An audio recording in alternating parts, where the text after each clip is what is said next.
Welcome to another episode of Collaborate, which is normally the premier podcast for ambitious agents looking to scale their business. But today we have an exclusive guest speaker who I consider an extremely captivating person with a unique set of life skills and qualities that qualifies him to be here today as we dive into strategies, mindsets, and habits that lead to more fulfilling, more successful life. Today's episode is one that I've personally been looking forward to for a long time. We're exploring the interplay between personal growth and financial growth. Which comes first? Which is more important? And more importantly, how do you focus on both? Joining me today is someone who truly embodies the concept of personal growth, Tyson DeLay. Tyson is one of the strongest men in Canada in his weight class, a multiple title winner in the Strongman Corporation, and now pursuing a journey in life coach, helping others unlock their potential. Tyson, welcome to the show, man. Thank you very much. I'm happy to be here.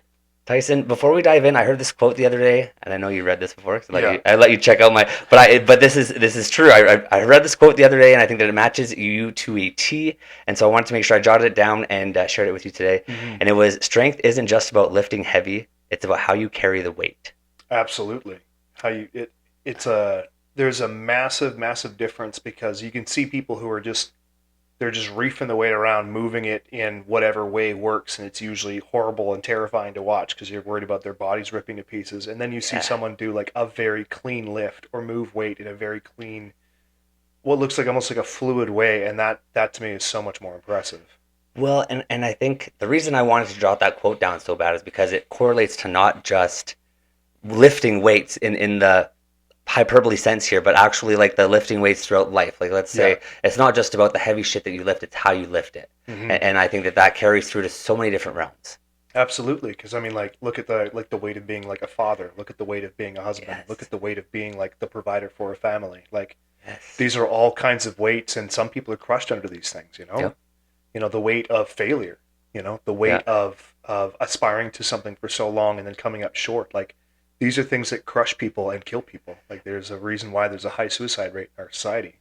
Well, for sure. And something that does get touched on is everybody's heavy is different. Absolutely. Like what's heavy for you may not be heavy for me, but what's heavy for you might crush me. And then it might be, let's talk about the gym or let's talk about life, or we might go through the same circumstances. And one thing may crush you and not crush me. And what's the difference there? How do you think that correlates? Me personally, I think it's putting the reps in. I think the only way to get stronger mentally, I think the only way to get strong physically is put in the reps. I agree with that. There's another saying, and I forget who said it, but if you look it up, I'm sure you'll find it. But it says, the worst thing that's ever happened to you is the worst thing that's ever happened to you. And what that means is, Nice. like, if the worst thing you've ever experienced is, let's say, slipping and falling off of your bicycle, Yeah. and then somebody else has been in a car crash, it's like that bicycle accident is still the worst thing that's ever happened to you. Yeah. So it's the only thing you have to correlate or work off of as far as trying to empathize with that person who's been in a car crash. Yeah. So it's like, 500 pounds to me at this point, it's not such a big deal. For other people, it might be a really big deal, For sure. But the heaviest thing or the hardest thing you've ever experienced that's the hardest thing you've ever experienced. So, and you're 100% right. Putting in the reps, putting in the time. I personally think failure is incredibly important for people. Yeah. I spent most of my life failing at just about everything I ever did. And I usually spend the first 2 to 4 years of a new hobby, interest, or passion absolutely sucking at it. And I think if you work through failure and then learn how to work through failure intelligently, that's part of what allows you to bear more weight. And you have to be stubborn enough and gritty enough to work through the really crappy times in order to enjoy when you're able to kind of soar with that. Well, exactly that. You ever heard the story of the boy and the horse? It's an old story. I read it not too long ago. Yeah. Correlates to this perfectly. I can shorten it up in like 30 seconds. Basically, Yeah. Dad gets boy a horse. Everybody in the village goes, wow, that's amazing. That's fantastic. The old man goes, we'll see. Yeah. Next day, boy gets kicked off the horse, breaks his leg. Everybody in the village goes, oh, that's terrible. Mm-hmm. Old man goes, well, we'll see. Yeah. Next day, the army comes to town and recruits everybody, but the young boy does not get recruited because he's got a broken leg. Everybody in the army goes, or everybody in the village goes, well, that's incredible. Old man goes, we'll see. The whole idea of the story is to basically show you that you don't know whether you're having a bad day or a good day unless you know the future. Yeah. And so just take everything as it is what it is. As you don't know the scenario you're going through right now may be bad or it might be good. You have no idea. It all depends on what the future holds, right? Yeah. And so for you to decide that you're having a bad day is for you to say that you know the future. Well, and I think that's incredibly important to keep in mind too, because like I've gone through and on no small part my own stubbornness and stupidity, but I've gone through so many different struggles and so many different issues in life Yeah. where, in the moment, it's the most horrible thing in the moment. And yes, I've had a lot of loss and a lot of things have gone badly, but it's like I look forward and like even like this last week, I was spending time with my family and they were struggling in a specific way that I had experienced only this year. And I was like, oh my gosh, like God put me through this specific struggle so that I could understand and know how to help my family. So I'm like, here's some advice that helped me. Here's my view. Here's what Yeah. this was. And my mom was just like mind blown over it. She's like, this changes everything. Like my whole outlook on my current situation has changed because of your words on this. Can you elaborate on that a little bit? Oh man. Elaborate on like the specific situation. As much as you feel comfortable elaborating on. That's fair. It was a situation with someone who was someone who was so stricken by grief that they were hurting everyone around them. Yeah, okay. And so this person was in my mother's life, and this Yeah. person was so stricken by grief that it was a good person. Yeah. But they were so stricken by grief that they were hurting everyone around them, and mainly the closest people to them. Okay. And my mom is like, why is this happening? Like, I love this person. They're supposed to love me. Why are they doing this to me? And I was like, well, that person has gone through this, this, and this, and this, which has just destroyed them. And they've taken all their trauma and sadness and just packed it deep inside and haven't dealt with it. For They're sure. disassociated from it. But because that darkness is inside them, it's welling out. Yep. And only when they're comfortable, which is around people who they love. Ah, So, and that's interesting. an unfortunate experience that I had this year. Yeah. Something that, once again, it's my own fault that I went through that. If I was more stubborn or more wise, or sorry, Yeah. less stubborn and more wise, I probably would not have put myself through that. But at the same time, it's like, I believe everything happens for a reason, and God put me through that so that I could help my family and maybe a lot of other people, because I've already helped other people due to the situation I went through this year. Yeah. So, Interesting, man. I like that. yeah.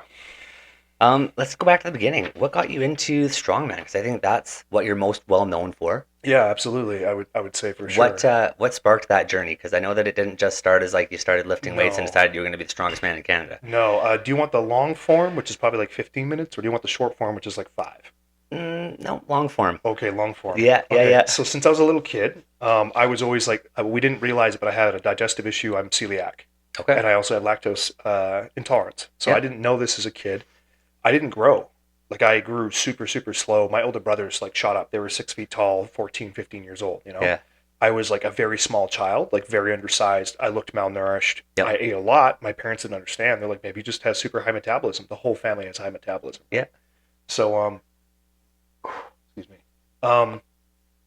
So I grew up being really, really small. Yeah. I always wanted to be big and strong because my dad was like an ox of a man. My older brothers were like these big, strong teenagers. We did a lot of ranching and farming work in Bella Coola, helping out like local ranchers and stuff. So like, hey, brothers and sisters. yeah, like tossing hay bales and Yeah, stuff. yeah, yeah. And I was always like, I always want to be bigger. I always want to be stronger. I always want to be more useful. And I wasn't because I was so small. What do you think spurred that? You wanting to be more and bigger and better. Honestly, part of it was just me wanting to be like a superhero. Like I love superhero comics. Yeah. I always wanted to be like the hero for people, which Yeah. I understand is something I need to work through in therapy, which is what I'm doing actively. Yeah. Another part of it is honestly, it's a bad thing. It comes from people pleasing. I want to be helpful for people so that they like me. Yeah. So the more helpful I am, the more people will hopefully like me. Yeah. And then another thing that stems from is also just like admiring my father, admiring my older brothers and their physical prowess, like just that they were so raw and manly and powerful. And I always was like, man, I wish I could be like that. And I was just this skinny, scrawny, sickly kid all the time, and I was just so small. The runt of the litter Yeah, almost. absolutely. Yeah, I'm the shortest brother in the whole family. Yeah. I have 4 brothers, and they're Wow. all bigger than me. So Yeah. but yeah, and then Many big shoes to fill. oh, definitely. Yeah, absolutely. Yeah. But growing up like that and then watching these big, strong farm guys, Yeah. I worked with some Norwegians that were just massive down in the valley.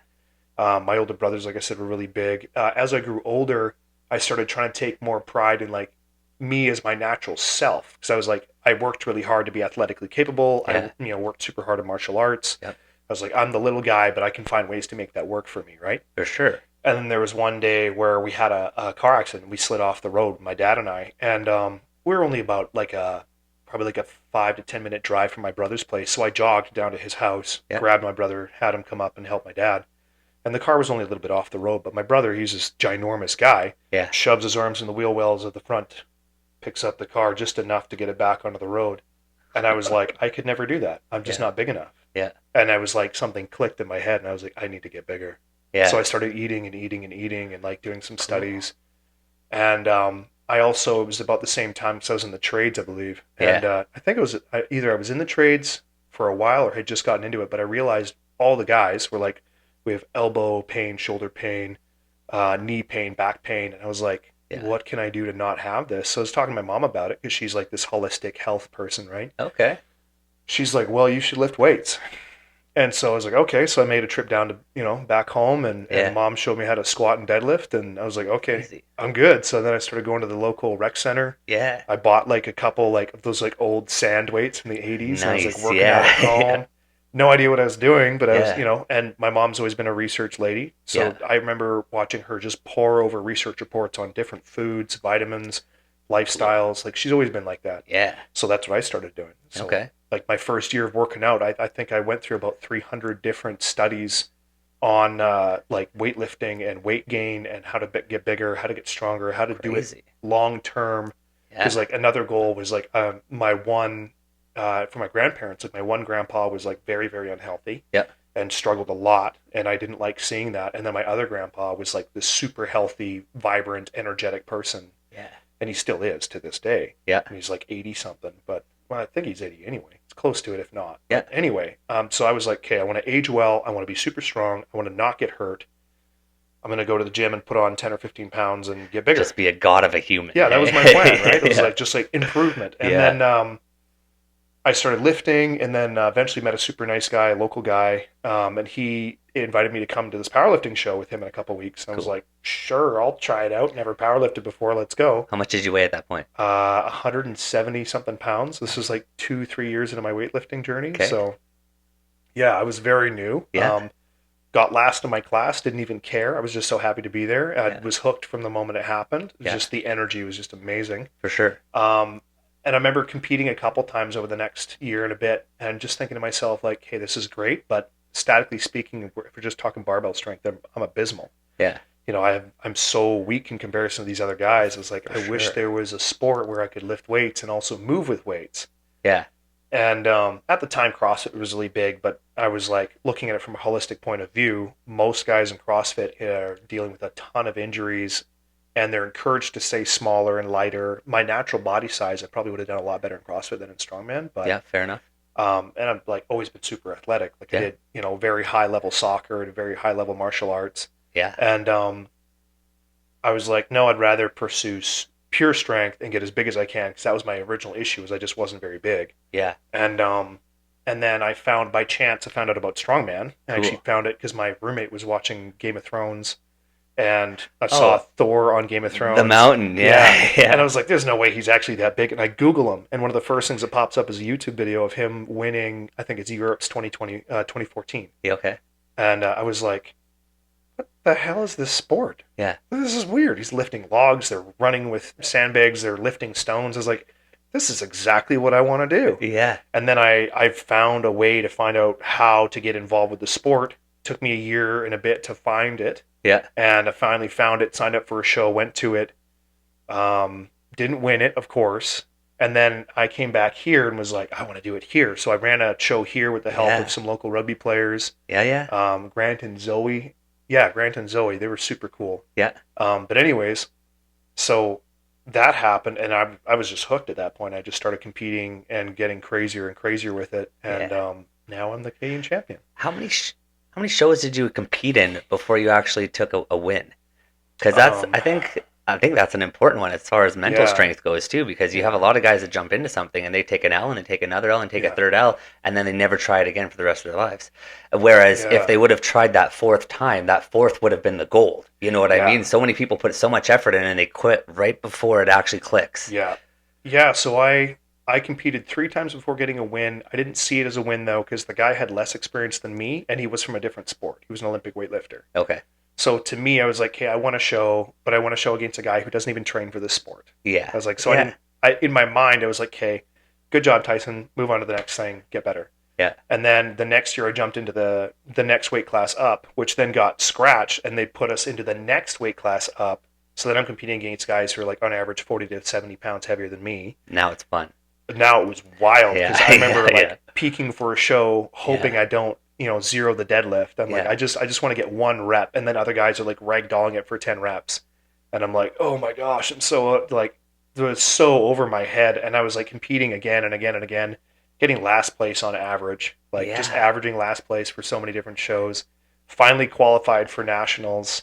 Went and competed at nationals, got last place at nationals in Yeah. 2019. Yeah. Yeah. And I Awesome. was just like, just getting my butt kicked. But I was like, hey, I Yeah. can see little improvements, but it's still so difficult to like be competitive. Yeah. And then competed again and again and again. And yeah, there was a good 2 year span where I think my average placing was fourth or fifth out of five guys. Yeah. So See, I think that's one of the main differences between successful people and hyper successful people is you were more excited about getting your butt kicked than you were taking that win. absolutely. And that's because taking the win, once you've won, it's almost not even exciting anymore. The excitement is the journey to the win. Yeah. And the fact that you were able to take it was like okay, well, what's next? Mhm. And you almost found more value, more of an impact getting your ass whooped at all the other shows than you did taking that win. Oh, absolutely. Like a couple years ago, I did a trip out to Regina to compete at a pro show for Yeah. a weight class I don't even compete in. It was Yeah. a bigger weight class than me, and the main inspirations was most of the guys there were 60 to 70 pounds heavier than me and pro level athletes. Yeah. There was a world champion there competing. I got to compete against a world champion, and there were guys who were provincial champions from across the entire country competing at that show. And so you just kind of finally felt like you were put into the caliber of people that you wanted to compete against. Absolutely. Those were the people that if you beat them, then you'd be proud. Yes, yes, and Okay. that's kind of like my mindset. Like even like this year winning nationals, like it took me a month and a half to feel proud about it. Yeah. Like literally, I started feeling proud about it like a week or two ago. Winning nationals. Let's talk about that. Yeah. What were the trials and tribulations that went into that? Because I know that you had quite a bit of personal that went into it before the show. Mhm. And then I think the show itself, you came last place the first event, did you not? Yeah, second to last place. Yeah, Yeah. So let's talk about that a little bit, man, because that's yeah, mentally, I think it takes a lot, but then physically too. I mean, you had to bring it all to the table. yeah. It was by far the hardest show of my entire life. So like, I have like a nerve issue in my right hand. So Yeah. for years and years, any grip event has been really troublesome for me.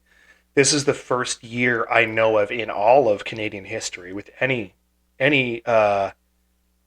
with any federation Yeah. where there has not been a stark grip event in the show. Okay. So to me, I'm like, hey, last year, I got last place in the grip event.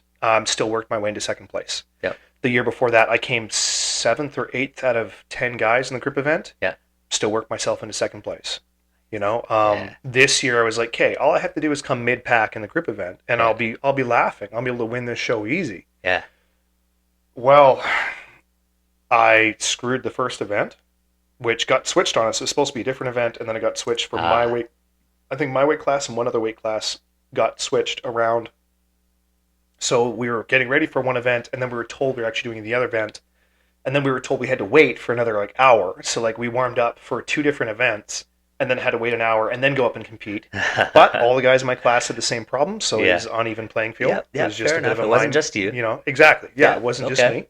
So, and the guys competed amazingly. They did amazing in the moment. I thought I prepared well for the event, and I did not. Yeah. And I came second to last place. So right off the bat, I think it was 14 or 15 points behind the Yeah. guy that I needed to beat. The guy who had just about caught up to me the year before. The guy Yeah. who was everybody knew he was the guy to beat. Yeah. And so I definitely had a bit of there was about 3 or 4 minutes where I was like mentally like, I've lost this thing. This is over now. For And then I sure. was like, you know what? Event's over. I have 4 more events. I'm going to go win every single event. And that was my Yeah. mindset last year. That was my mindset the year before when I had that same bad event. Yeah. I was like, Well, this was it is, the same style last time where you lost the first one or it came close to anyways Yeah, and then the rest did awesome? yeah, So it's you almost Yeah. need that trigger to kind of almost, but it's just a specific event. okay. Like the year before, I got third place, second place, seventh out of 10, and then I got first place. And Yeah. then the next year, I got first place, second or third, and then fourth, and then first, but my first event I got last. So it's like I do very, very well in 90% of events. Yeah. And then there's specific grip events that screw me, or like this one event that we did at Nationals this year that screwed me.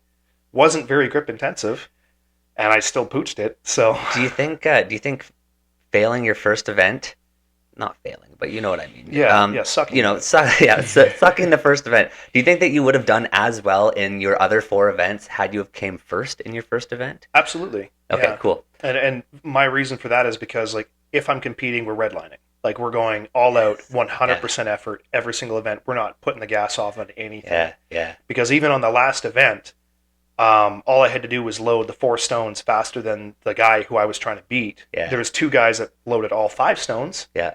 I didn't care about anything. I was like, I'm going to load every stone the fastest I possibly can. Yep. And I remember like there was a guy yelling at me like, "You've already won. You don't need the 5th stone. You've already won." I didn't even hesitate. I grabbed the 5th stone. I loaded it. I was like, "We're winning every single event." Yeah. And I did. I won 4 out of 5 events. So How do you push yourself like that, man? How do you make sure that you've left nothing in the tank? a lot of it is probably not the best mental health. So there are parts of me that I call upon when I compete. Okay. And the guys at Nationals said, like, we're all nerds, right? They said it was like you went Super Saiyan. Yeah. Like, because I was not mentally well at that show. Like, I'd struggled through something that I had put myself through all year, out of my own stupidity, that had destroyed my mental health throughout the whole year. And then that day, that whole year, basically came to a culmination and exploded. Yeah. And so I was like, not well. So I'm like in the back room, like crying during warm-ups, like trying my best to like just hold it together. For sure. I'd like compose myself and they call my name. I go up, I stand there, and like even my friend, he was like looking at me, he's like, "You are like a statue." He's like, "You're stone cold. You're just staring down the event that you're about to do." You go up, and the moment the whistle blows, it's business time. Like it's just go time. Like you're 100% in it. And a lot of that comes from me knowing that I'm ADHD, so if I don't give it 100% focus, I will fail. Yep. Part of that comes from me having a little bit of self-hate and a little bit of self-doubt and being like, you have to prove everyone wrong, not just everybody else, but yourself as well. Yeah. You are the successful man that you want to be. You will be successful. You will force success. So, and another part of it is also just me going through mental exercises to like bend my mind into place. So like I tell a lot of people, like, forcing your mind to do what you want it to do is an awful lot like dealing with plumbing. If it's copper pipe, it's extremely hard to bend.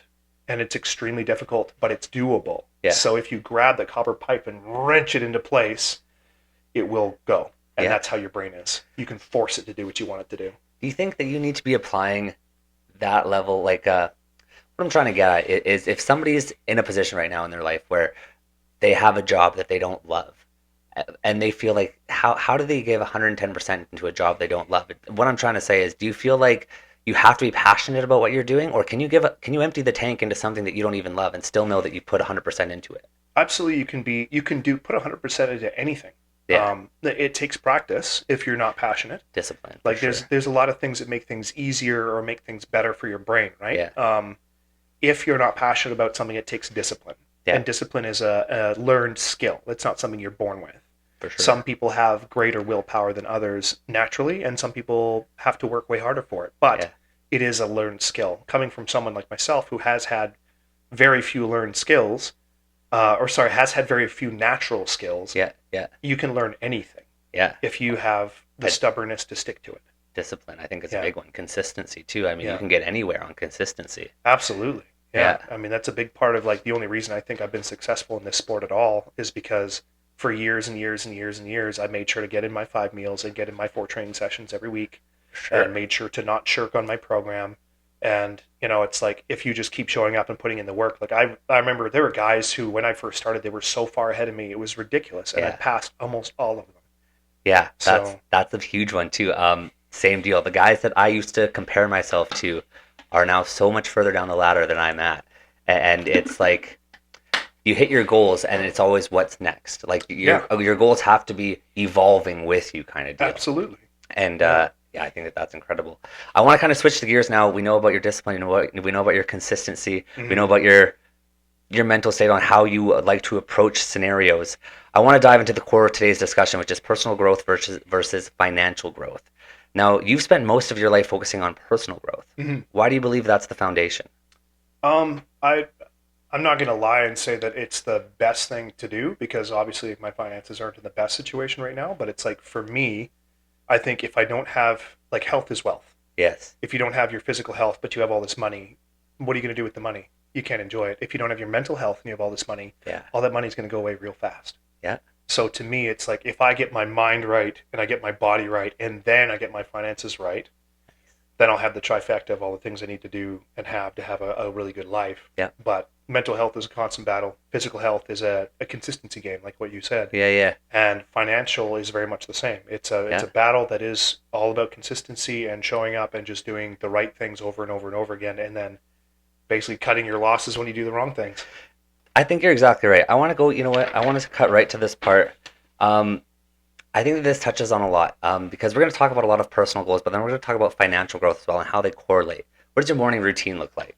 I wake up an hour and a half before I go to work. Okay. I usually have a cup of coffee or a cup of tea. I'll have like a really hot shower and I'll do some stretches in the shower and then Yeah. I will do yoga as soon as I'm done in the shower. Yeah. And the reason for that is with my lifting regimen and most of my work, most of the jobs I've done have either been trucking or labor, Yeah. both of which make you rather tight. And For lifting sure. makes you tight. If you don't do your yoga, you have no quality of life because your hips and back are always tight and you can't move. Yeah.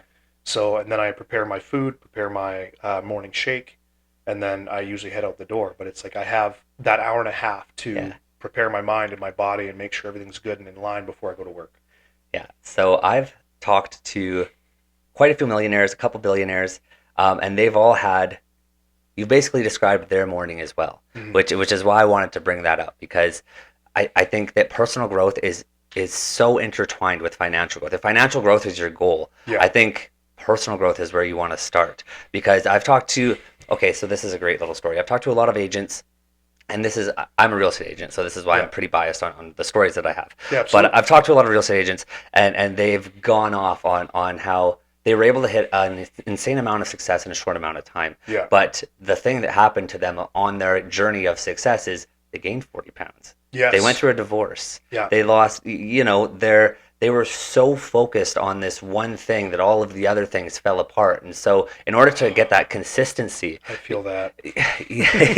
yeah, for sure. But that was the thing is in order to and then everything else started to crumble. And so if they wanted to have their cake and eat it too, so to speak, then they had to kind of reshift their mind and get serious about the personal stuff. And Yeah. and so that point when all these hyper successful people are going through this point in time where they're 40 pounds overweight and they've just lost their wives and they don't know what's going on, then they start focusing on what's really important, which is waking up early in the morning, eating the right stuff, having a physical win, having a mental win, learning every day. Yeah. There's like a few personal growth regimens or routines that I think are instilled in everybody that is the foundation between successful and unsuccessful Absolutely. in everything, in lifting weights, in making money, in business, in all of it. Mm-hmm.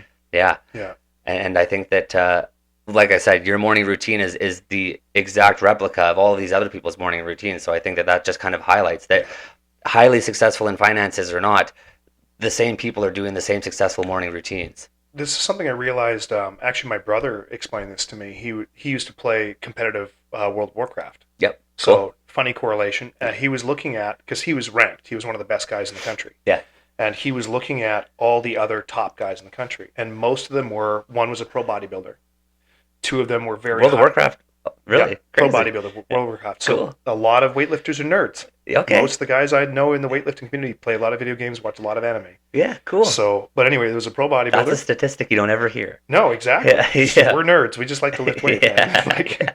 But two of them were like high level business executives. Yep. One of them was a single mom. Yeah, and one of them was like some 13-year-old kid, and then the other one was my brother, who was he runs his own business and he does full-time carpentry. Or he Crazy. did at the time. And then he played World of Warcraft for like 6-7 hours a day. Wow. But it's like he was looking at it and he's like, statistically speaking, and there was other guys in that group too, but he's like, statistically speaking, the people doing the best at anything Yeah. are the people who are trying to do the best at whatever they're doing. Like I told people, I shouldn't say told people, I do a lot of mentorship for like young men and stuff. And I tell most guys, when you're young, pick something and get really, really, really good at it, because Yeah. then you get good at getting good at things. Yeah. And then you learn how to, and then pick something else in 4 or 5 years. Pick something else to get Yeah. really, really good at. Keep your mind moving, keep your mind growing. because once you learn how to get good at something, you're hungry to be good at everything. Yeah, Like you can't just be mediocre. You for can't just sure. be okay.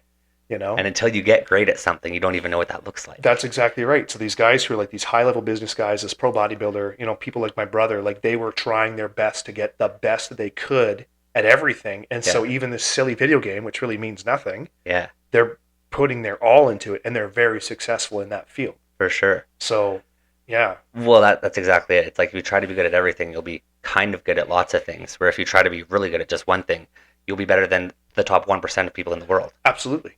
Absolutely indeed. Yeah. Yeah, yeah, cool, Yeah. man. What else do we got on the table today? Yeah. There's a good list of questions you had there. Oh, thanks, man. Okay, well, let's get a little tactical about it. What's one habit that's been a game changer for you? Consistent eating, hydration, and vitamin intake. Eating is a big one. What's your calorie intake? If I'm trying to maintain about 4,000 calories a day, if I'm trying to grow a little over between 4,500 and 5,000 calories a day, will make me grow pretty fast. Yeah, I bet that's like 3 times the amount of calories as most regular human Yeah. beings. Yeah. I Yeah. do have a higher metabolism. And Okay. because I lift so heavy and with such high volume, I Yeah. burn way more calories than the average person. Like if I was cutting last year or the year before, Yeah. and I cut myself down to about 3,500 calories a day, which is Yeah. still a high calorie intake, and I started leaning out really fast, Crazy. super fast. What's the time commitment to something like this? Because I think that's the big fallback that a lot of people have is of course, well, I could be that big, or of course I could be that strong, but I just don't have the time in my day. If you don't have the time, it doesn't matter to you. Like I worked a job for the longest time for about 6 years of my adult life. I worked a job that was a 14, 15-hour day commitment. Yeah. I had to in order to stay out of debt because of the situation I was in life. Yeah. And I still made time to go to the gym 8 hours a week, and I still made time to cook all my own meals. Yeah. I didn't have anybody else cooking meals for me. I could not afford meal prep. I still ate 5 to 6 times a day. Yeah. I still made sure that I had time for food, time for water, time for my own health. So nobody has the time. You make the time. You make the time. That's just it. Yeah. And that's what I wanted. That's the point I wanted to hit Yeah. on the head there is same deal. I squeeze the shit out of my days, man. Where Yeah, like I squeeze put the in juice out of it. absolutely, and so and as I get older and older, I'm waking up earlier and earlier and earlier. I know, right? And now I've got 3 kids, and so I know that my best time, if I want to have any time for me, it's between 4:30 and 7 a.m. Yeah, before they're up. Before they wake up, before Yeah. anybody else, before clients are up, before kids are up. I'm up at 4:30 because that gives me half an hour to get my breakfast in before I start my workout at 5. I work out from 5 to 7. And then from 7 to 8, kids are getting ready for school. They hop on the bus. And then from 8 on, my day turns into craziness. But Yeah. I think that that's one of the big things that I had to teach myself is that these hyper successful people don't just have all of this time to do the stuff. No. They have made the time. They have got systems in place. They wake up. Everything is dialed in. You know exactly the next meal you're going to eat. You know Yep. what it's going to be, and you know when it's going to be. And it's systems. It's all Yeah. systems. Well, and it's a lot of like, I'm a little bit autistic, so math is really important, right? Yeah. And I'm a little ADHD, so having a really structured life is super important. Otherwise, you're just living in constant chaos. Yeah. And so these things were things that I didn't want to wrap my head around, but things I had to force. Like I had to bend my mind into place to Yeah. eat. I have to eat every 2 hours. I have to bend my mind into place to say, I like variety, but I'm going to eat the same meal 4 times a day, Yeah. or the same meal three Yeah. times a day every single day for the next 5, 6 years. It's like I know what works for me. I'm very limited with my diet because of my dietary restrictions. Yeah. And I go well out of my way to make sure I am as healthy and on it as possible. So Yeah, it's funny. I've seen a thing. If you look at it, the average person's diet, they really only eat about 13 or 14 different things yeah, throughout a whole year. yeah, If you look at all their dinners, breakfasts, and lunches, it's about maybe a mix up of 13, 14 different things with an anomaly of like 4 or 5 things that they like the most. They eat the most consistency. And a lot of people think that when they want to shift their eating habits, they've got to change their entire diet and they've got to junk everything they're eating right now and completely start from scratch. Whereas if you just changed 1 or 2 meals out of the 13 or 14 meals that you consistently eat, everything would change. And it's those incremental little steps. Everybody's afraid to get started because they think that the first step has to be this huge, massive, impactful step. yeah, Whereas I've built some pretty cool stuff and it's taken a lot of little steps. I talked to this millionaire the other day, a week ago now. And one of the questions was, how did he achieve the level of success that he achieved in such a short amount of time? And he says, because I'm not afraid to fail. Mhm. He says, by the time you've taken the time to analyze your first step, I've already failed 3 times and have figured out the best way to go about it. I relate to that strongly. For sure, Yeah. 100%. I sucked at a lot of things until I was good at it. Well, that's just it. I mean, but you sucked, and that lit the fire, right? Yeah, Where it's like, I don't absolutely. want to suck, Yeah. and so if I'm going to do this, I'm not going to suck at it. Yeah. But that takes commitment, right? Whereas a lot of people suck at something and then just give it up. Yeah. And Yeah. so I think that maybe reverts back to passion a little bit, where you have to like what you're putting your effort into in order Yeah. to really put your effort into it, right? Well, you have to choose it, and that takes discipline. Yeah. Yeah. Wow. Good point. Yeah. Because I can force myself to do something I don't want to do. Really fucking well. Yeah. But that takes discipline. Yeah. And it's hard to be consistent with that, which also takes discipline. Yes, because that's the other thing is it's hard to consistently put out that level of output in a Mhm. thing that you're not passionate about. It takes a lot more out of you. Oh, If you yeah. enjoy doing it, like It almost fills you up. I'm a bit of a freak. Yeah. I enjoy work. Yeah. Where like the thought of taking a 10-day vacation right now makes me cringe. It does. It Yeah. does. I wouldn't be Yeah. able to do it. It's a beautiful thing. I thrive in chaos. I like when my day is so packed. I don't know how I'm going to get from this house to that house. I have no idea where I'm going to fit this stuff in, but I just go. And wow. that's where I thrive is like, Yeah. I need that energy. Right. Mhm. And which, I mean, in turn, because I thrive well in chaos, I tend to create a lot more chaos in my day that needs to happen. You know what I mean? Where if I just took a step back and be like, okay, this could be settled down a bit, but I like the go aspect of it, right? Yeah. And so there's ways that I could eliminate chaos in my life. But again, I think that if you're a person who knows that you thrive in chaos, then maybe running away from it's not always the best. Well, and it's like, what is the environment that builds the most growth for you? You know, like Thank you. for me, it's pressure. Yeah. You know, like, and I've always said, like, pressure makes diamonds. Yeah. You know, it's like when I won nationals, I specifically put a blip at the end of my post about it, saying, "Also, thank you to all the haters that doubted me. I wouldn't be here without you." I read that. I've seen You that. know? Yeah. I liked the shit out of that. But that's the thing, like the Yeah. amount of people, like not just like now, but like even when I first started, they're like, "You're never going to get big. You're never going to be strong. Yeah. You're not built for that. Your genetics aren't good for Well, that." when I first met you at the gym 10 years ago. Yeah, I was Yeah. a different human. I was like Dude. 135 pounds. Yeah, man. Yeah. Yeah. Wow. Yeah, Yeah. that's crazy, eh? Yeah. Crazy to think about that. It's I look like I ate old me. Yeah. So, Yeah. For real, man. yeah, it's nuts, but I mean, like, it's a testament to if you put your mind to it, you will succeed. Yeah. I averaged 10 pounds a year, which is 1 pound a month. Yeah. Which was a lot of work. My body did not want to get bigger. My body hated growing. Yeah. It took a long time to learn the correct systems to make it grow. Yeah. And once I got it mastered, like now I can shift my body weight 15 pounds within a month. Crazy. You know, like, But that takes time to master it. And that's the other thing is I think so many people would achieve their goals more consistently if they would lengthen their timeline a bit. yeah. I think that everybody sets these big goals and they give them these unrealistic timelines, and then when they're not a whole different person in 3 weeks, they think, ugh, what's the point? It takes time, and I'm like, for me, like, I'm one of those people who I always say I'm incredibly impatient, but I can be if I have to be. Okay. It's like I want things right now, but I understand I can't have them, Yeah. and so it's like I will work.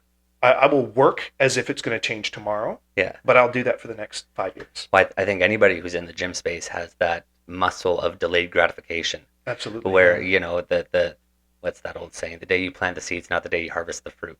Absolutely. And that's the same with working out, and I think working out is a little bit special in a sense where like you get that pump where for that brief moment in time at the gym, you get a little bit of a glimpse of what it could look like if you stayed consistent. You know what I mean? You get that pump, everything's a little bit tighter, everything's a little bit bigger, everything's a little bit stronger, and you think, oh, how do I wake up looking like this? Yeah. And that's what kind of gets you to come back, right? Yeah. Is that you get a little taste of what you could look like. Yeah. And then you go back and eat your potato chips, and at the end of the day you look normal again. But the next day, you're back in the gym, and it gets a little bit tighter. Yeah. And it's small. What do they say? You go to the gym for 3 weeks, you won't notice anything, but 3 months, then you'll notice, and then 3 years, you're not even the same person, right? Yeah, absolutely. Yeah. And it then compounds. there's a lot of things that inspire that, because like I said, I took 2 to 4 years to be good at everything I did. Yeah. It's like my whole life I've been going into whatever I'm doing, understanding it's going to suck for a long time, Yeah. and that it's going to take a while to get better. And one of my favorite sayings, it's actually a verse in the Bible. It says, "They who sow in tears will reap in joy." And so when you're sowing your seeds, Yeah. in the ground, and you're tilling the ground, you're working the Uh, earth. It takes so long. I'm a gardener too. yeah, I get it, of course right? you are. Like it takes so long to get yield from the earth, Yeah, and if your nutrition's off, it doesn't grow. And if the yeah, rain doesn't come, it doesn't grow. And if there's not enough sunlight, it doesn't grow, and it just takes so damn long. But when you're reaping the yeah. fruits of your labor, as it were, like there's so much joy. Like I'm so prideful when I come inside with this massive basket of all my cucumbers and my tomatoes and my strawberries and everything that I've been growing. It's like, Yeah, and this is something I've tried to apply to my relationships and my friendships as well. yeah. I'm like, if I'm watering you, if I'm giving you nutrients and sunlight, if I'm putting energy into this relationship, I better be seeing some fruits for my labors. And if I'm in a completely non-reciprocal relationship with someone, I can be there for a while, and mental health goes up and down. Sometimes people can't give back what you're giving. Yeah. If someone can't mirror it more often than 50% of the time, I have no interest in being involved with them. You're gonna love this quote. Heard it again the other day. Correlates directly to what you're talking about. If a flower doesn't blossom, do you blame the flower or its environment? Ooh. Well, that's a hard one. It's a little bit of both, because it depends on the flower too, because a dandelion will grow right in the middle of the asphalt, but a Yeah, rose will die if you put a little bit too much alkaline in the soil. yeah, yeah, So, and I've directly experienced this year myself go through a ton of pressure yeah. and crappy experiences and crappy environment, and I still force myself to grow. And then In someone that environment, else, or did you change your environment? no, I was stuck in that environment Okay, by my own doing. I was okay, forcing myself to try and work through that environment rather than walking away, which is what I should have done. yeah, But there was somebody else in a similar, almost exact environment, and they didn't blossom. There was yeah, no blossoming. And they were like, I don't. It's not comfortable. I can't grow right now. yeah, And I was like, growth isn't comfortable. Like catalyst is pain is the greatest catalyst for growth, yeah. and stumbling blocks are stepping stones for those who can step up to the occasion. Like those are some of my favorite sayings. Yeah, I literally have them written down and plastered on my cupboards in my yeah. kitchen, so I see them all the time. Well, that's just it. If you were there designing a human being and you wanted to make him the strongest, mentally toughest, a real human being who could handle just about anything, you probably wouldn't put him through a super chill life. No, I put them through hell, Eh, and I would give them little breaks of respite so they don't break mentally. Tiny little rewards here and Yeah, there, yeah, but that's it. yeah. Just little carrots and sticks, like And that's exactly it. Where yeah, everybody thinks that people are born with the grit needed to get through no, these trials and yeah. tribulations, and it's not true. Some people are born with talent. No one's born with work ethic. Yeah, and So work ethic will take you places talent can't keep you in. absolutely, that's the only reason I've been successful at all. Like Yeah, my coach was saying multiple times, like this year, last year, all the years leading up to this, he's like, you have outworked the people who you could never have beaten yeah, otherwise. He's like, you have outworked people who were born with so much more talent. for sure. He's like, the moment they're not eating the right meals, the moment they're not finishing their workouts, the moment they're not doing their mobility work or their recovery work, they're like, you're doing it. You are. Yeah. Yeah. And you're catching up. It might be only 5%, but it's 5% every year, and you never stop. Like, And that's a big one is you can't beat somebody who refuses to quit. You yeah, can't. You just exactly. can't. Well, I keep coming back. Yeah, yeah, I got exactly. last in the country, and I came back till I got first. I want to break down a few famous quotes because I think that it ties into what we're talking about, and I think that you'd have a fun way of thinking about these things. Um, Quote one: Success is not what you have, but who you are. Oh wow, that's profound. I think who you are and who you know you are is a really big one. Because in the past, I had my life broke around me. Like this has happened a couple times now. My Yeah, life yeah. exploded. I didn't know who I was, Putting your reps in. so I was lost. Yeah, You know, my life exploded a few years later. yeah, I had a better idea of who I was. I yeah. recovered way faster. Okay. It blew up the year after that. I knew who I was. I was very comfortable with who I was, and I had a strong support system around me because I built that. Yeah, I recovered way faster, yeah, like a fraction of the time, and my mental health came back so fast. My everything, now every time if something traumatic happens, which a lot of traumatic things have happened recently for me, and I'm yeah. already feeling almost 100% again, For sure. almost already feeling like myself again. It's like this should have broken me for 6-7 months, Yeah. and here I am.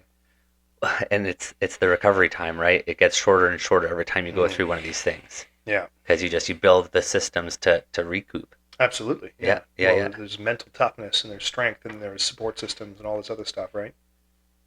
Discipline equals freedom. It's true, and it's funny because a lot of people are like, oh, like freedom is doing whatever I want. It's like if you do whatever you want, your life will fall apart. Yeah, Like an undisciplined and wild human being will only experience destruction. there's no direction there. And I personally know that from experience. So it's like Yeah, if I'm super disciplined and I'm super on it, then I have my free time. I have quality free time, yeah, and I have a quality life to go back to when I'm done my free time. yep, yep. So And discipline is what grants you the times that you're disciplined. Now you have the other time to be free. Let's say, absolutely, you know what yeah, I think, and, yeah. and that's the thing. This one is more correlated to the finance side of things, but I think that it correlates directly into to working out as well. Your network is your net worth, and now network not just by because when I say this, a lot of my viewers are going to think network as in the people that they collaborate with, the people Mm-hmm. that they do business with. But I think that your network is a little bit more than that. I think that your network is also the people that you spend your spare time with, the people that you go to the gym with, Mm-hmm. the people in your direct circle, your sphere, your outer circle. Your network is everybody that is around you as you're moving, as your gears are moving. These gears are moving too in some way, and it's affecting the way that your gears move. And so I want to kind of say network is your net worth, not just business, but also your entire circle. You got to consider your network. Mm-hmm. What do you think about that as far as like how has your network helped you get to where you are today? I would say it's instrumental. So like if you are hanging out with five lazy losers, you're going to Yeah, be the the sixth sixth lazy lazy. loser. Iron sharpens iron. If you have Nice one. serious, hard, strong, solid people in your life, they will support you when you're weak, Yeah, and they will help rebuild you, and they will push you when you're strong. And like I have some very close friends that are extremely high achieving people. I have close family members who are very high achieving people. These people are not taking a whole lot of rest days unless they have to. These yeah. people are not taking shortcuts. These people are putting in the work. They're working their butts off. They're improving mentally, emotionally, physically, spiritually. Yeah. Like, how can you not try to succeed harder when you're surrounded by people who are succeeding? When I feel the most alive since I've started my whole real estate journey, the times that I feel most alive are when I'm leaving a live event. Like they do conferences down in Miami or down Mm-hmm. in Las Vegas where they bring together the top of the top from all around the world. The people who are selling 300, 700, 6,000 houses a year. You Yeah. know what I mean? Numbers that just don't even make sense. You know what I mean? I'm doing like 100 houses a year, which is Mm-hmm. bananas. That's ridiculous. But like I get stuck in this mentality where it's easy to be a big fish in a small pond. Yeah.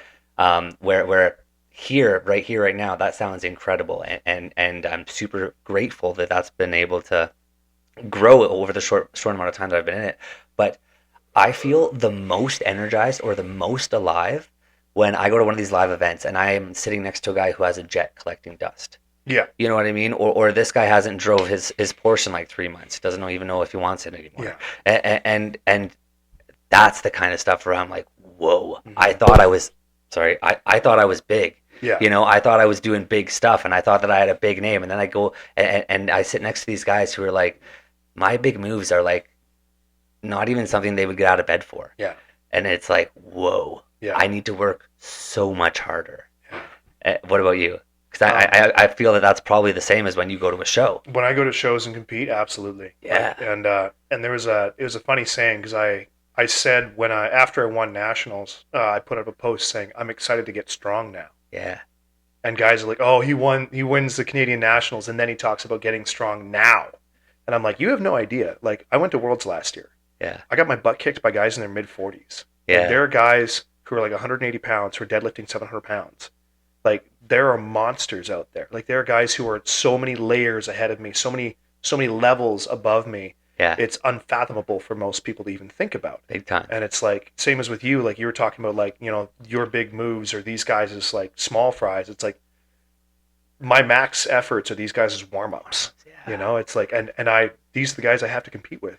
Yeah. These are the guys I have to try and beat someday. For sure. And I'm excited to go out there and try to beat them, but it's like I've got some work to do, Yeah. and it fires me up knowing that I have so much work to do. Well, there is so much work to do. You know what I mean? Because Yeah. that's the goal should feel a long ways away. If the goal feels like it's just around the corner, then it's like, what are you working for? Yeah, exactly. And so that's what I get excited about is like I see because when I go to these big conferences, like Williams Lake is a pretty small town, man, and you don't really recognize it until you get out of Williams Mm-hmm. Lake. And but that's my thing is when I get around these people who are making such big moves at like moves that I didn't even know were possible, things that I didn't even know were going on, and people are making millions of dollars doing these things. Yeah.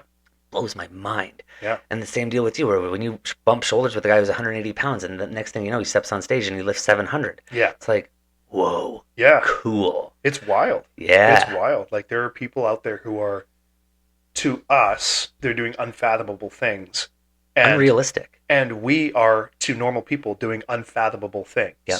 So it's like there's so many layers. Everybody's heart is different. Yeah, Yeah. yeah. We have to recognize that there are more steps to go, and that's why I say don't rest on your laurels. Yeah. Like if you win something, great, great. You know, feel good about yourself. If you get a win, feel good about yourself, and Yeah. then move to the next one. Yeah, You well, know? that's just it. If you had no results, keep working. Bad results, keep working. Good results, keep working. working. Yeah, Yeah. absolutely, man. Yeah, I agree 100%.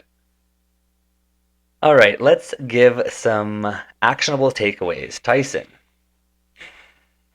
Okay, well, we went over your morning. Okay, let's do this one. What are your top 3 personal growth strategies? Oh man, Yeah, I personal know. growth It's strategies. a So loaded question. So things I do for personal growth. Yes. Um, Like when you know that you need to accomplish something personally, like there is something that's holding you back and you've acknowledged it and you've highlighted it. Now, what are you doing to get over it? oh man. Well, I would say mental, physical, and then spiritual or emotional. I feel like Yeah. emotional and spiritual are very, very similar. So if I notice something mentally or emotionally, I try to obviously pinpoint the issue, Yeah. find a specialist. I've worked with a lot of different therapists. I have an Yeah. amazing one right now. Cool. Pinpoint the issue, pinpoint where the issue began, go back, rewrite or rewire your brain around that specific issue, Yeah. and work it towards success, work it towards winning, and then take the actionable steps you need to take in order to win in that situation and then win going forward. Yep. Mistakes are lessons. They only become bad when you continuously make them over and over again. Well, for sure. So, And one of the greatest things I heard too is that hard lesson will continue to repeat itself until you learn it. yeah, absolutely. And I've learned that the hard way too. And I exactly, and that's I've seen that too, where it's like, Yeah. why does this keep happening to me? And it's because every time it happens, I don't change Yeah. what I do. Yeah. I don't change on how I react to it. It happens, and I react the same way every time, and then I get confused why it continues to happen. Well, it's Yeah. because I'm continuing to do the same things. It's Same not patterns. until exactly that. It's Yeah. not until you change your reaction that all of a sudden everything else changes behind it Yeah. now, and then that lesson never shows up again. Yeah. Well, and like I want to circle back to that because Yeah. there was something I realized recently about that. But with the physical, it's the exact same thing. Yeah. Find out what the problem is, identify said problem, identify where it started, fix the problem, and then moving forward, take the actionable steps you need to make sure that that problem never occurs again. Yeah. So it's like in every case, find a professional to help you figure it out, and then take the correct steps, do the homework. Yeah. You know, go do your rehab work. Yeah. You know, read the articles that your therapist sent you. Yeah. Pay attention to your personal trainer, because to me, a personal trainer for physicality is what a therapist is to your mentality. So Yes. you are hiring a professional to help you figure out the problem and take actionable steps forward to improve. Yeah. Like, so it's the same thing to me. It's exact For sure. same thing. Putting the reps in. Yeah, exactly. Yeah, yeah. Like when my therapist sends me homework, I go through it because to me that's my rehab time. Yeah. You know, it's like that's like me going to the gym with my personal trainer and going through all the movements that he gave me in the list to, you know, Growing mentally is just as important as growing physically. absolutely. Otherwise, you'll be stifled in one way or the other. So, like, but the 3 steps I would say is, like I said, like basically pinpoint what you need to do to fix whatever the problem is. Yeah. Whether with professional help or maybe you're very intelligent, much more so than me, and you can figure it out yourself.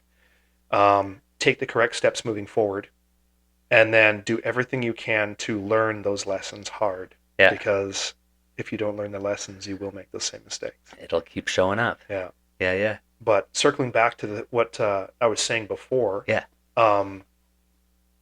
Let's see if I can grab that thought again, because I had it for a moment.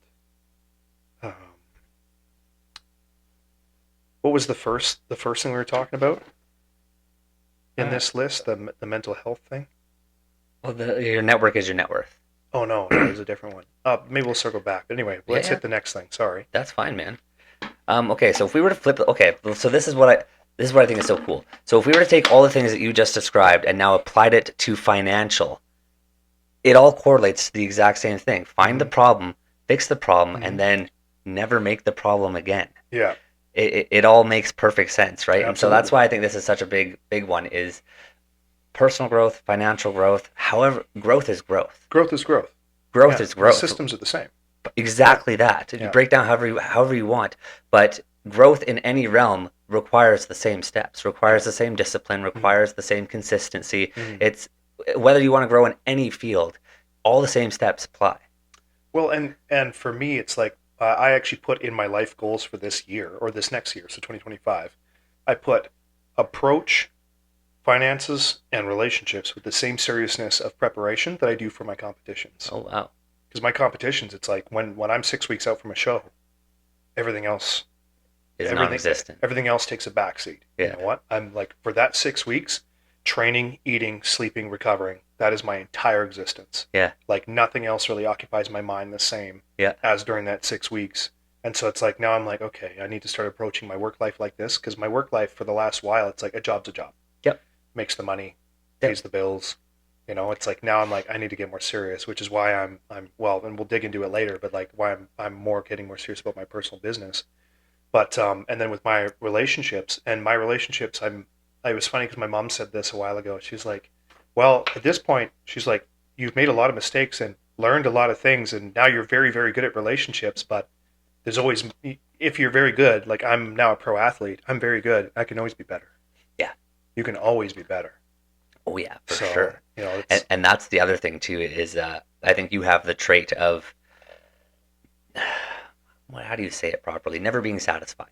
absolutely, Yeah, yeah. I always want more. for sure, for Like sure. Where even if you get exactly what you wanted, it's not even what no, exactly what you well, because wanted. I'm starving for more. Yeah, It's like that's it's a the problem. the satisfaction is in the journey, Yeah, and yeah. that's me too. Is every time I hit a milestone, it's like cool, that's exciting, but I had more fun in the journey than I did the Mm-hmm. milestone. Yeah. Whereas now, as soon as I hit a milestone, it's like okay, well, I need to now throw the next milestone 45 feet down the Mm-hmm. road because that's where I'm excited is getting to that next one, Yeah. not the Well, and this is what we were saying earlier about like if you're passionate about what you're doing, yeah, it's going to be so much easier to do it. for sure. If you're throwing a milestone, it's not something you're passionate about. You better have the hell of a lot of discipline to go fight that thing down because it's going to be a lot of Yeah. consistency and grinding and suck. Well, that's just it. Sorry, I am full of quotes today, Do it. but It's you're great. bringing them out. You're bringing them out. I'm Let's do full of it. quotes I today. love it. Um, the man who enjoys to walk will walk 1,000 times further than the man who enjoys the destination. Absolutely. And I love that one too because again, just highlights the fact where like if you fall in love with the journey, oh man, you'll go so many places, and then you'll just hit milestones as a side Mm-hmm. effect. They'll just come. They'll just Mm-hmm. show up. When you start having fun in the journey, you'll just hit milestones without even. I mean, of course, you'll recognize it and reward yourself when you do hit Yeah, milestones because absolutely. that's part of the game too. But what you when you fall in love with the journey, then the milestones are no longer that big of a deal. Mm-hmm. Well, and this is something kind of like bring it back to training. Um, about 3 years ago, my coach and I had a very serious conversation about winning, Yeah, and because at that point I realized it wasn't like the biggest deal for me to hit like a gym PR. yeah, It's like I'm not really interested in like maxing out in the gym. Like it's fun once in a while, but it's like, what's the point? yeah, I would rather spend that time, rather than risking injury with a high max effort of for sure. thing, rather than risking 2 or 3 weeks of training because I'm too burnt out after that max effort. Rather than peaking for that max effort, I would rather spend my entire year building towards nationals and or worlds. Yeah, And so we made the decision to focus on the journey nice. of just constantly building, never peaking up for like this massive big moment Yeah, until the very end of the year. And a lot of guys are like, well, when are you going to max out? Like, when are you going to hit a new PR? Like, you hit your squat PR 3 years ago. When are you going to hit a new one? I was yeah, like, doesn't matter. I won. You know? yeah, yeah, It's yeah, like, my great goal isn't just to have big gym numbers. My yeah, great goal is to win shows yeah. and eventually hit some more world records. So, What's next on your plate? for a world record or competition? Both. For competition, I'm about 12 weeks out from the Arnold Classic, Cool. which is an invite that I've given away every year to Yeah, friends of mine because I just didn't have the finances. yeah, This year, it's mostly sponsored. Yeah. So, which is amazing. Like I Yeah, have yeah. local support, which is incredible. Yeah. And it's very good events for me, so I'm super excited for that. So where is that? It's going to be in Columbus, Ohio. Crazy. Yeah, it's the Arnold Classic, man. Like it's going to be wild. Oh yeah, and you're Like 12 weeks out, you said? yeah, So what's your regiment look like right now? 'Cause that's not very far, man. eat a lot, train a lot, sleep a Yeah. lot, try to sleep a lot. Like I Yeah. average like 6 to 7 hours a night. I should be getting 8. Okay. But I'm really working on trying to get that better. And that's for physical growth, right? That's Yeah, because yeah, I've noticed that I've played around with my sleep a little bit, and just to see how effective I can be, yeah, and I found that 6 hours for me is enough. yeah. Um, Mental sharpness, 6 to 7 yes, hours is great. yeah, Yeah, yeah, yeah, yeah. yeah. Now, do I always feel the most rested? Hmm. No, no. Probably Yeah, could use another hour, maybe two would be incredible. yeah, But 6 hours, I can wake up after a 6 hour sleep and know that I can accomplish everything I have to accomplish during that day with enough mental alertness needed. yeah, yeah. So what I'm doing is basically when I work out, I completely destroy my body. Like I'm Yeah, lifting weights that a human being my size should never ever lift, for sure.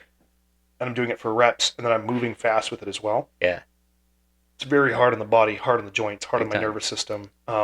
If I get 8 hours of sleep a night, which I've rarely ever done in my life, I feel fantastic. And Yeah, I tell a lot of guys who are struggling with sleep, because I used to live off of 4 hours sleep a night. yeah, I'm like, the difference is like steroids. The difference is so massive when you're getting a good amount of sleep in your training. crazy. Like it makes all the difference. Yeah, When you sleep is when you recover. And yeah, I tell a lot of people like recovery is so important. Like most guys will go and work out heavy in the gym, but they won't get any massage therapy done. yeah, They won't be eating the right foods. They won't be getting enough sleep. They'll be yeah, drinking, quite a bit. yeah, And it's like all those things tank your recovery. So you're breaking your muscle down in the gym, and then you're not allowing it to recover in the most optimal way uh, outside of the gym. yeah, yeah. So you're missing out on a lot of gains. Crazy. So that's another thing is everybody thinks it's all about the gym, but it's from my experience, anyways. It's like 20% the gym, Yeah, and it's like 80% everything else. yeah, yeah. Well, and you want it to be sustainable, right? So it's like rather than cutting out drinking altogether, maybe just have a couple drinks. Yeah, Rather than changing your entire diet, like you said earlier, go with the 60, 70% clean, maybe yeah, 40, 30% less clean. yeah. It's like do things that are sustainable long term because those long term steps will make a huge difference rather than blitzing it for 6 months and then getting fat after. For sure, You for know? sure. And that's the thing is people set unrealistic goals and then collapse when they don't hit them, and then you'd be better off just not even, you know what I mean? Yeah, Set yeah, the realistic yeah. goal and give yourself little milestones in between to kind of satisfy your need for reward, let's say. Absolutely. Yeah, Yeah. absolutely. I agree. Yeah. Oh, yeah. Sorry. Did you find the thought? Yes, a thought because you said what's my next goal as well as what's my next competition. So the Yes. next goal is I would like to break the world record stone lift. What is it? It's a 450-pound stone for the 200-pound weight class Okay. or 198-pound weight class, the Yeah. U90. Right now, this year, and it's to a 48-inch bar, which is pretty low. The Canadian records are set to a 52-inch bar, which is 6 inches higher, 4 inches higher, 4 inches higher than the world record's at. Okay. I nearly loaded a 420-pound stone to that 4 inches higher. Yeah, I was like right there. Yeah, yeah. So, and that was after a day of competition. My body Yeah. was already wrecked, but Yeah, I still yeah. almost got it. So it's like, I personally think if I'm given the chance to hit a 450-pound stone to a 48-inch bar, I will break the world record. Yeah, That's intense. yeah. I've only broken one world record so far, but What I'd is like it? to break. I broke the silver dollar deadlift world record. It was 837 pounds. I Wow. broke it with 1,008 pounds. Wow. So yeah, at a 198 pounds body weight. Yeah. So yeah, 10 times your body weight. it was 5.2 times I think. But Jesus just ridiculous. Christ. Yeah, Man, that's yeah. incredible. And I'll break it again if I'm given the chance. So So that's the goal then. World yeah, records. And see that. And do you think those are attainable goals? for me they are, and I have garbage genetics. So if anybody actually decides they want to work really hard and achieve them, I believe they can do it.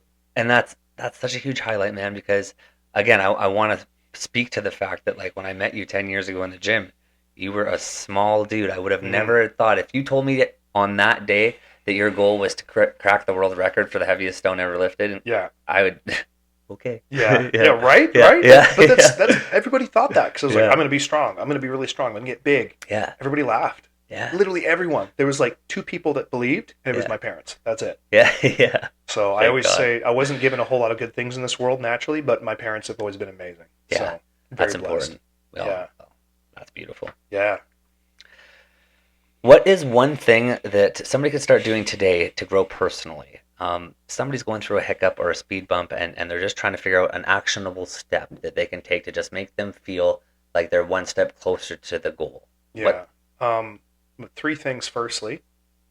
Well, and they're all easy, but Yeah. they can all be done in a 50-minute span. So if you take 50 minutes a day, 50? yeah. Okay. No, oh, not even 50. 15. Okay. 15 15. minutes. Okay. Okay. Go outside when the sun is up. Yeah. Go for a walk. Move your body. That's step 1. Yeah. It's easy. Anyone can do it. Not anyone. Most people can do it. Get outside. Go for a 15-minute walk. Yeah. On that 15-minute walk, I want you to play either a podcast or a YouTube video of some psychologist talking about personal growth. It could be anybody because any knowledge is good knowledge. Yeah. But I listen to a lot of Jordan Peterson. So like right now, I think I'm less than half an hour away from finishing 12 Rules for Life, which is a free audiobook on Spotify. Cool. And I really seriously suggest everybody listen to that because it's an incredible list of stories and basically parables explaining the best ways to live life and how not to. Yeah. And warning stories of what happens if you don't. Yeah. And something else you can do is right before you go on that walk, have a big glass of water. Yeah.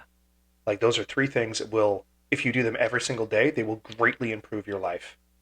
Just by taking a walk, having a glass of water, and listening to 50 minutes of content that is working on self-improvement. Yeah. Yeah. I started my year this year doing the 75 hard. You ever heard of that? No, I haven't. Do you know Andy Frisella?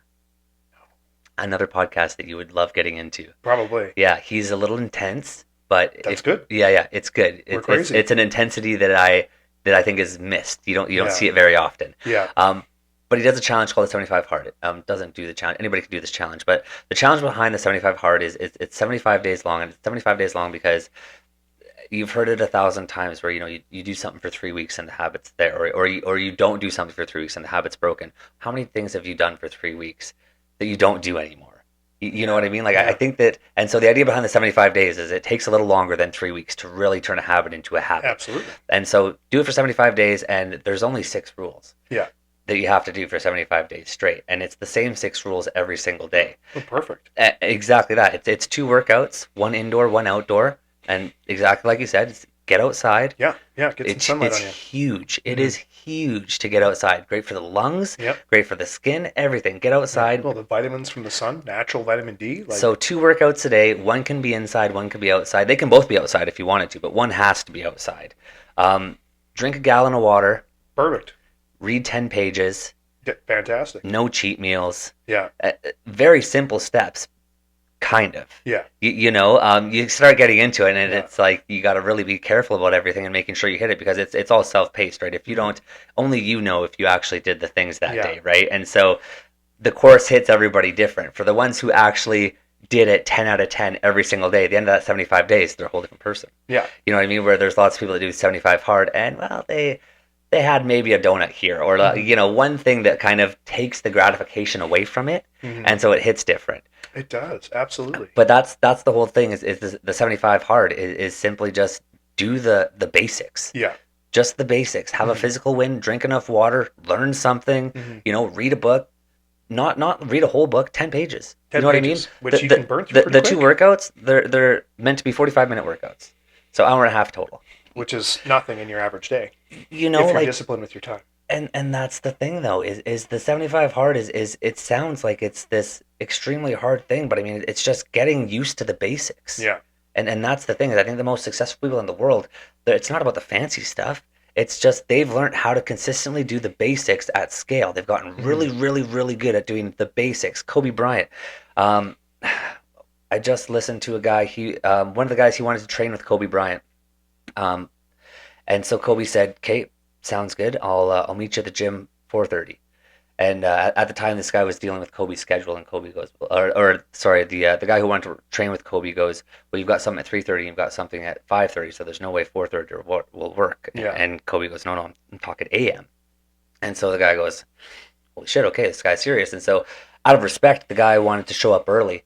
So he shows up at 4 a.m., tries to show up early. Well, when he shows up, the lights are already on. Yeah. The basketballs are already out on the court, Yeah. and Kobe's getting warmed up. He's getting warmed up for his practice. Yeah.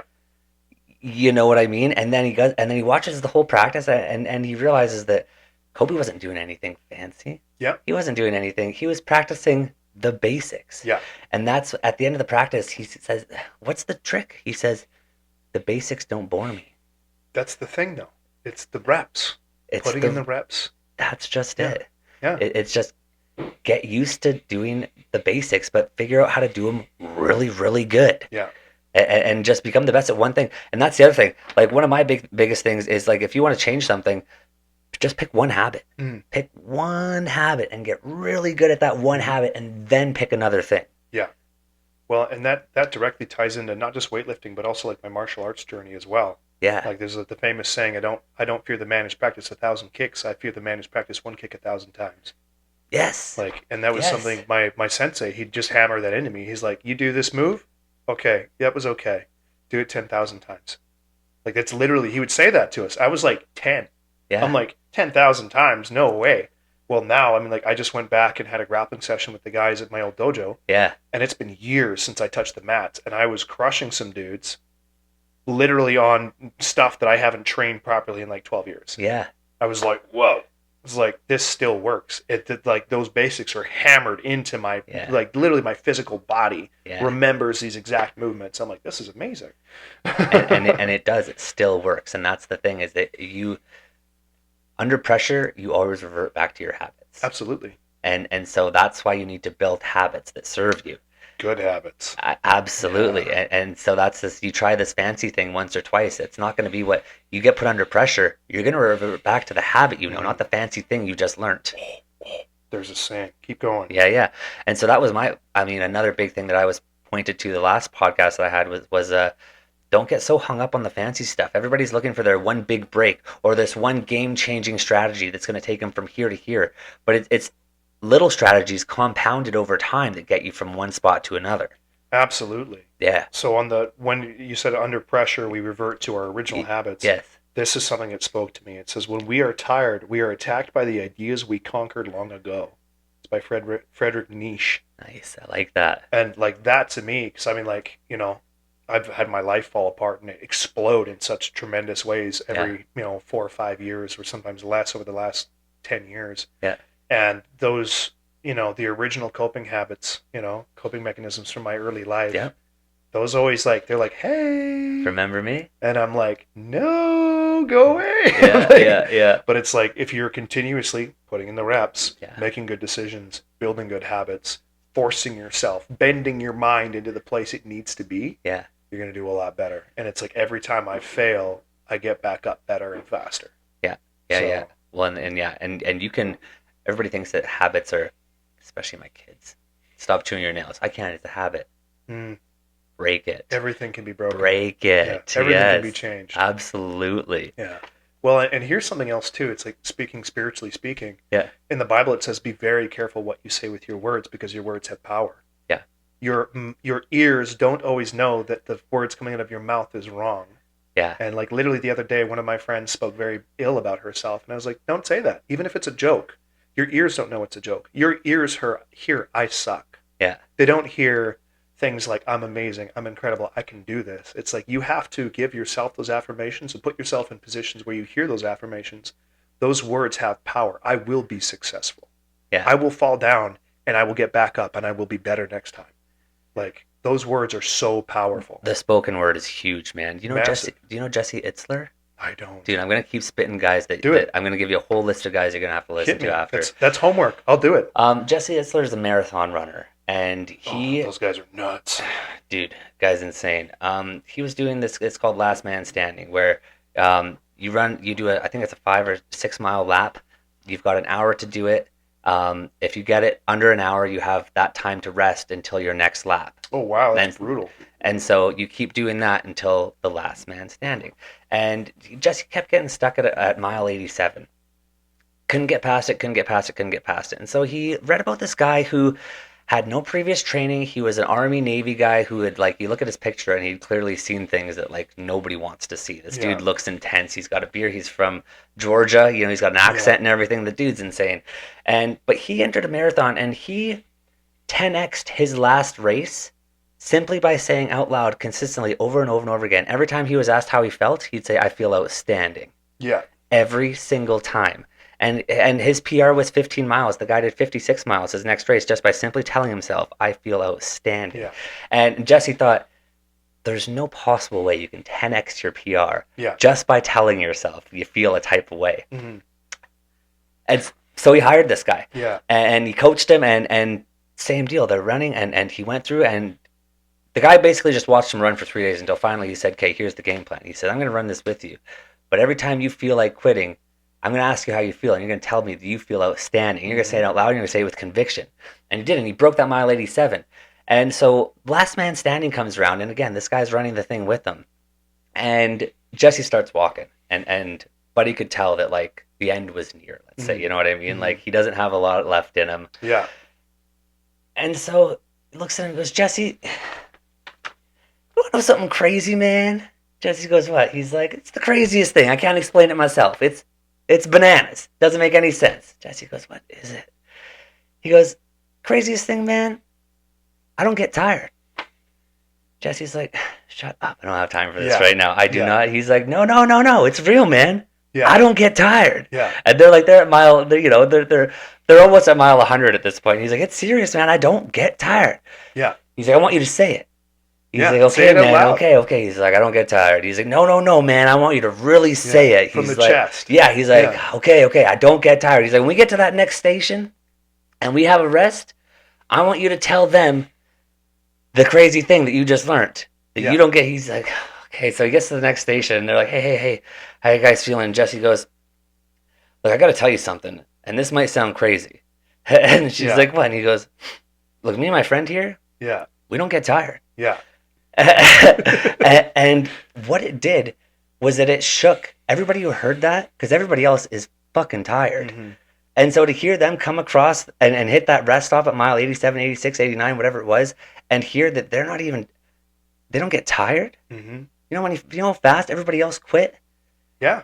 Right? Yeah. And so just by simply saying, and they went and they did another, I think he broke the 100-mile record there. That's fantastic. Just by speaking the fact that he does not get tired. And so the whole point of that story was that the things that you say hold so much more ground than you think. Well, it's like, and it's scientific too. It's not just in your soul or in your spirit. Like, there is a chemical response. Yeah. When you say positive things about yourself, there's a chemical response in your body, in your brain. Your hormones will change depending on the words that you speak out loud. Interesting. How crazy is that? Yeah. There's a hormonal change in your body based on the words that you speak. How wild is that? Interesting. Can you give me an example of that? Yeah.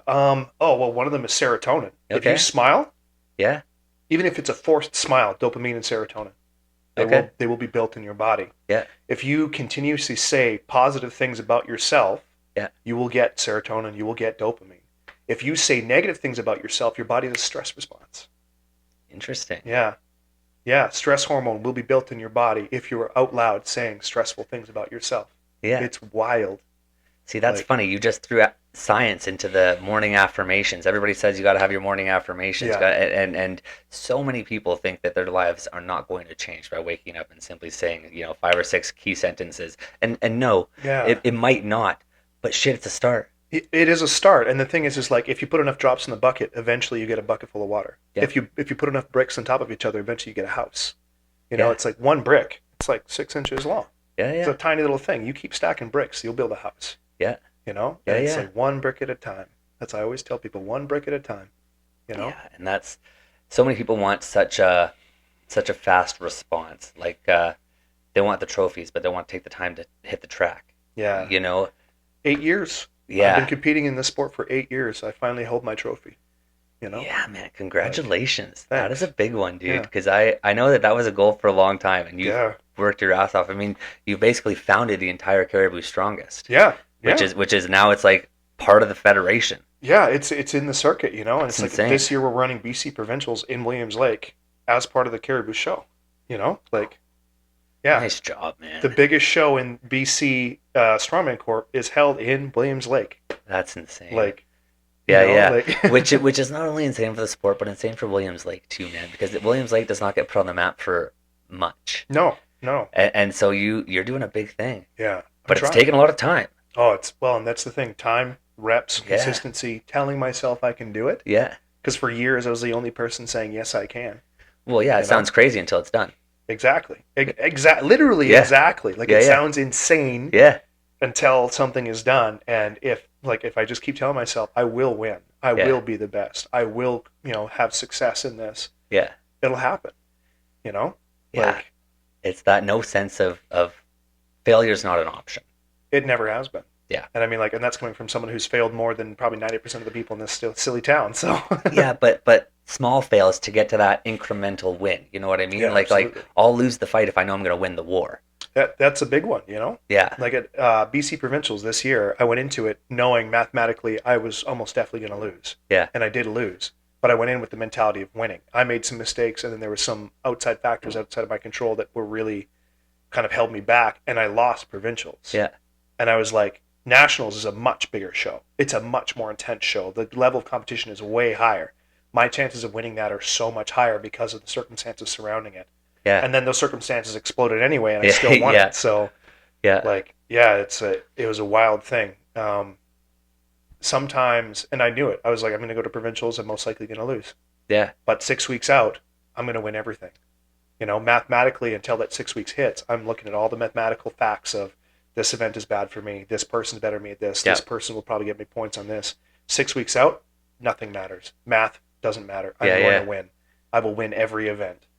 Like that's Well, the mindset I wrap myself into. and if you don't win this one, you'll win the next one, and that's the thing, Absolutely. right? Is you can't beat a guy who won't quit. I heard the other day the reason that Vietnam won the war was because they were playing an infinite game, whereas the states were playing a finite game. See, the states, Yes. their idea was we want to win the war.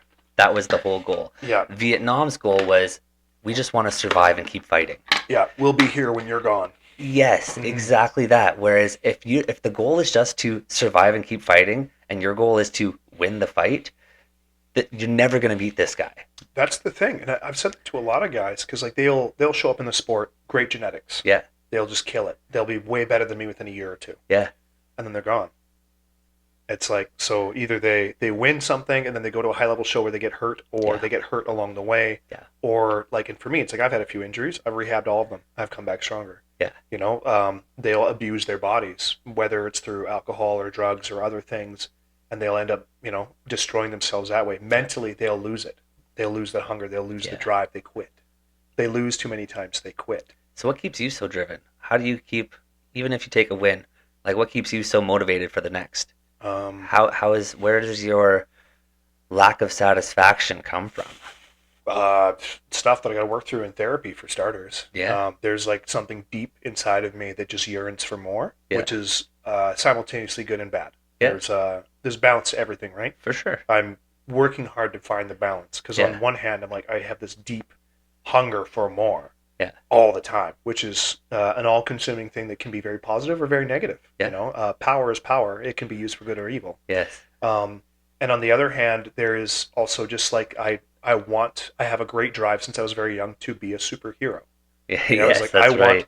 I want to be a superhero. I literally Yeah, want to be superhumanly strong. Yes, yeah, I am that strong, but I would like to be stronger. yeah, And me, I'm also very competitively driven. I have been. That's what happens when you grow up in a family full of extremely athletic boys, and you're the unathletic boy. yeah, I wasn't talented athletically speaking, so yeah, I had to work really hard to do that. And one of my original goals was I want to beat my brother at everything. yeah. Cool. Everything, I want to be better at him at soccer, Yep. martial arts, weightlifting, any sport he does. I want to beat him at because he was so good at everything right off the bat. Yeah. And so Healthy competition. yeah, but Yeah. it's no longer my brother. Now I'm looking at world champions. Yeah. Now I'm looking at those guys. I'm chasing those guys down. Those guys, those are the great titans I'm looking to take down now. Yeah. Those are the giants I'm chasing after. And the thing is that like that chase just fills me full of hunger. And the thing is if I win, because my thought this year, I was like, what do I do when I win nationals? Yeah. there's more giants to chase. Yeah. There's more people to hunt. More dragons to slay. Absolutely. There's always a bigger fish. Yeah. You know, there's always going to be someone better than me. Yeah. And I was like, even looking at the guy directly behind me, I beat him by 3.5 points. I was like, that guy next year, I'm gonna have to try. I'm like, I hope he gets his pro card so he can join the pro circuit and him and I can go again. Yeah. Because I'm gonna have to beat him again. Yeah. You know, the guy who beat me last year, I want to hunt him down in the pro circuit. Yeah. The guy who beat me the year before, like, there's all these people. You got a list. I got a list. Yeah, and I'm checking it twice. Buddy, watch out. You know, it's like it's easy to stay hungry when you enjoy the journey, but it's like I also have these ridiculous goals. I always say if you shoot for the moon, at least even if you fail, you'll land among the stars. I love that saying. saying. The reason I love that saying so much is because I feel like so many people set goals that are too small. Yes. Too small, and I understand that dreaming big is scary because there's a higher probability that you're going to fail when you dream super, super big. And I get that. I think a lot of that has to do with timeline. People set these big, giant goals and don't give themselves long enough to achieve them. Like, if you took what you wanted to get done in a year, and of course, I'm not saying procrastinate. That's what I'm getting at. Yeah. But I'm saying be realistic with your timelines. Like, if you wanted to be the biggest, strongest guy in Canada and you give yourself a year to do it, you're probably going to fail. Yeah, even if you're where if you gave yourself 5-10 years to do it, that goal is extremely achievable. Anything is achievable with 10 years. Exactly, right? Exactly. And that's, I think, that people lack that long-term vision. Yeah. We're in a very short-term era, let's say, where we need gratification, we have short attention spans, we need request action. You know what I mean? We need to see the thing right away before we actually take it as a thing. Yeah. And I think that like gardening, like weightlifting, you know what I mean? All the best things in the world take so much time to grow. Well, time and effort and energy. Like I remember probably about 6 years ago, I remember I was competing and one of my buddies I was hanging out with, he was very genetically gifted. Yeah. He's long gone out of the sport now. But he was looking at my meals and he's like, man, you work hard at that. And he was just watching me like go through my week and he's like, you're stretching so much and you're taking your recovery seriously and you're doing all your programming and you're doing your meals properly, like you're acting like a professional athlete. We went and competed that weekend and I got my butt kicked. And he's like, you're doing all this for nothing. He's like, you're treating yourself like a professional athlete for nothing. And I was like, wait, it will get better. Yeah. And then it got better every year. Small percentages, but it got better every year. And now, I don't even think he ever won provincials. Yeah. I won nationals. Yeah. And he is so much more gifted than I am, but he gave up. Yeah. Because he was putting in some work for a short amount of time, sometime. Yeah. I was putting in all the work for all of the time. All the time, yeah. It's like, and eventually someone who, like myself, who was much less gifted, was able to succeed at something he couldn't. Yeah. So. That was,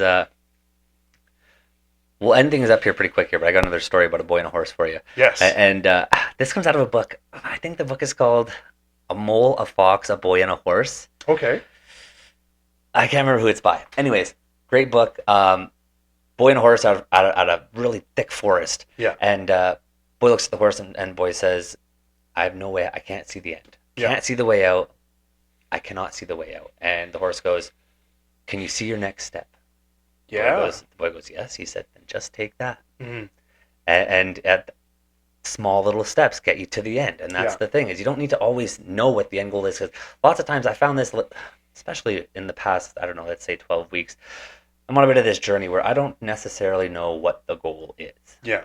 I just know that I'm working insanely hard all the time with all the effort that I have. Yeah. And I know that it's going to be great. Yeah.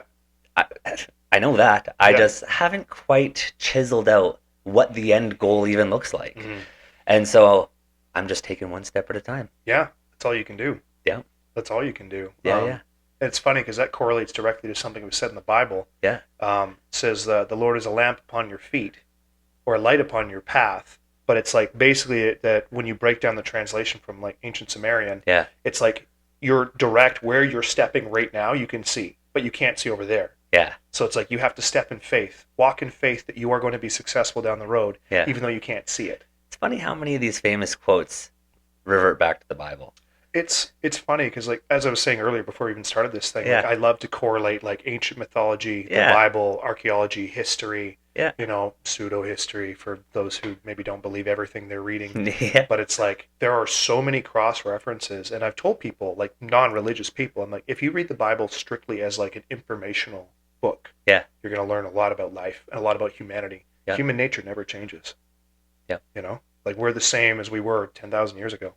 We're almost the exact same. It's like, Yeah. yeah, we have vitamins and cars and planes and all this other crap. Yeah. Our nature never changes. Yeah. We still deal with greed. We still deal with lust. We still deal with failure. We still deal with fear. We still deal Yeah. with joy. Like there's all these are human things that are never going to change. Yeah. The human experience, in a luxurious way is a little bit different, but the human feelings are the exact same. Yeah. You know? Yeah. Yeah. So, Absolutely. and a lot of people like the Bible's outdated. I'm like, human nature never changes.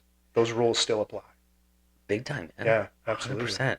So even if you're just reading it for like the parables, like the stories that explain good behavior, bad behavior, Yeah. how to be a good person, how to be a bad person, what you shouldn't do, then on that note, I should read it way more because I've failed at an awful lot of things that if I just followed the rules in the Bible or like even just the ideas behind it, I would have done a lot better in life. Yeah. Yeah. But Yeah. I ended up failing in a lot of places where I shouldn't have if I had listened. Yeah. So That's right. Putting the reps in, right? Yeah. I like that you talked about human experience. I think that that's a big one. I've been taking a lot of sales courses lately, yeah, on just how to enhance every touch point that I have with a client. yeah, Because that's the big game changer is not selling the product, it's solving the problem. And so I think it's called unreasonable hospitality.